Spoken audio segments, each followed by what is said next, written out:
Bismillah ar-Rahman ar-Rahim. Assalamu alaikum dear students. نن مونږه ډیسکس کو about long bones. چې long bones څه ته وایي؟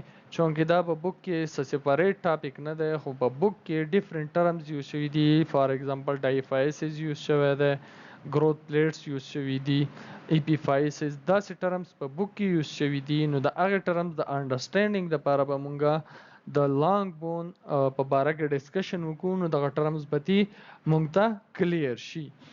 لانګ بونز څه ته وایو؟ نو هغه بونز چې د هغې لینث سیوای د ویډث نه، نو دغې بونز ته مونږ وایو لانګ بونز.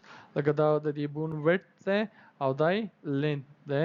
نو چې کله یې لینث د ویډث نه سیوای نو دغې بون ته مونږ کوم بون وایو؟ دی آر کالډ لانګ بونز. د لانګ بونز که مونږه پارټس وګورو چې په لانګ بونز کې کم کم پارټس دي، نو لومړنی پارټ په دې کې دی ډایفایسز. کم چې دا د لانګ بون د سنټرل پورشن دی، this one also called the shaft. نو دې پورشن ته مونږ وایو ډایفایسز. او دلته کمپیکټ بون پورشن سیوا دی. دا چې کوم ریجن دی په دې کې کمپیکټ بون های دی. او په دې کې یلو بون میرو موجود ده. په دې پورشن کې بون میرو موجود ده خو یلو بون میرو دا یلو بون میرو او بل د بون میرو ټایپس به هم مونږه ډسکس کوو. نیکسٹ پارٹ پکې دی ایپیفایسز. ایپیفایسز کم پورشن دی د بون؟ نو د بون چې کم د ایکسپینډډ heads دي، دا چې کوم پورشن دی this portion of the bone is called epiphysis. او په دې کې موجود ده ریډ بون میرو. بل دی زموږ سره میټافایسز. میټافایسز د ډایفایسز نه چې پس دا کم پورشن دی چې هغه بیا د ایپیفایسز سره جاین کیږي، نو دې پورشن ته مونږ وایو میټافایسز. بل زموږ سره دی په دې کې یو بل point that are called the growth plates. اوس growth plates به مونږ څه ته وایو؟ نو که مونږه د بون دا پورشن وګورو، دلته د میټافایسز چې دا کم ټیپ پورشن دی په دې کې دا ایریا به تاسو ته وایټ ښکاري. نو دا چې کوم وایټ ایریا ده اصل کې دا کارټیلیج ده او د دې کارټیلیج د وجې نه د بون گروث کیږي. نو په چلډرن کې په ماشومانو کې دا کارټیلیج موجودي، نو دې ته مونږ وایو growth plate. د دې د وجې نه د ماشومانو د باډي چې کوم لینث دی هغه سیوا کیږي د growth plate د وجې نه.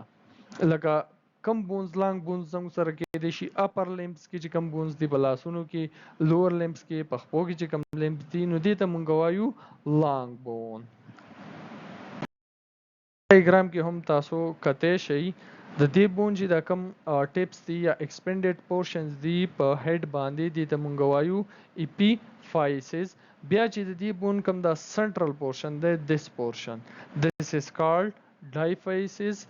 and د ډایپایسز او د ایپیفایسز په منځ کې چې دا کم پورشن دی this portion is called metaphysis. او د میټافایسز او د ایپیفایسز په منځ کې دلته کارټیلیج موجود دی. دې کارټیلیج ته مونږ وایو ایپیفایزیل پلیټ آف کارټیلیج.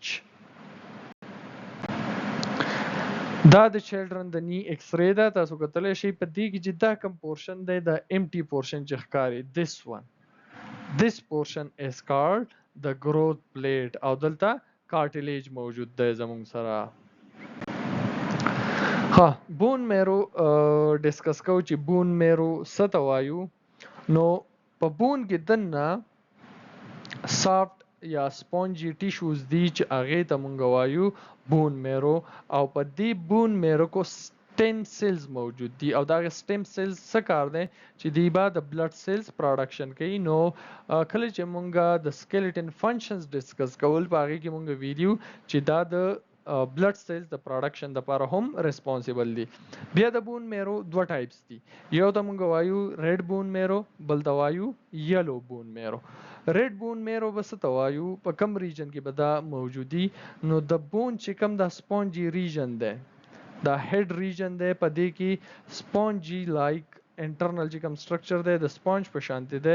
نو په دې کې چې کوم بون میرو موجود ده دیٹ از ریډ بون میرو. دا تاسو ته ښکاري په دې ډایګرام کې دا ریډ بون میرو ده او په ریډ بون میرو کې پروډکشن کیږي د بلډ سیلز د کم سیلز آر بی سیز دي ډبلیو بی سیز دي پلیټلیټس دي نو د دې بلډ سیلز پروډکشن دی پروسس ته موږ وایو هیمیټوپوئیسس دی پروسس ته وایو هیمیټوپوئیسس کم کم بونز دي چې په هغه کې ریډ بون میرو موجود ده نو یو خو زموږ سره کم چې لانګ بونز دي دا هغه چې کم اپیفایسز ده دا ټیپ پورشن ده په دې کې به ریډ بون میرو موجودي سپونجي اپیرنس پور کوي لکه فار ایگزامپل فیمر کم چې تای بون ده هیمرس کم چې په اپر آرم کې موجود ده ها په ریبس کې موجود دي ورټیبري کې سټرنم کې اینڈ پیلوس چې کوم بونز دي دا به ټول په هیومن سکلیټن کې په ډیټیل باندې مونږه ډیسکس کوو یلو بون میرو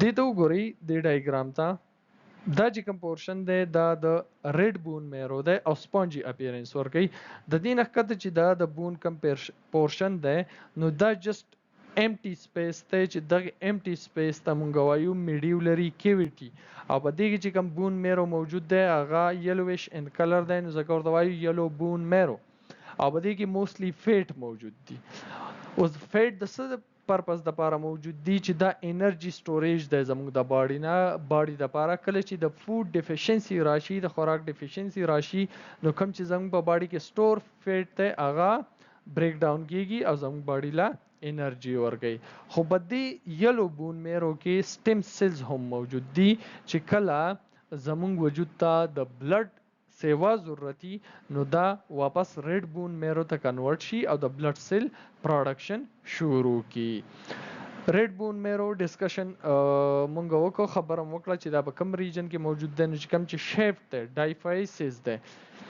په هغه کې موجود دی او دغه امټي پورشن ته موږ سوایو میډیولري کیویټي آی هوپ دې کې پورې بعد تاسو په لانګ بون باندې پوه شئ so thanks for watching and don't forget to like share and subscribe thank you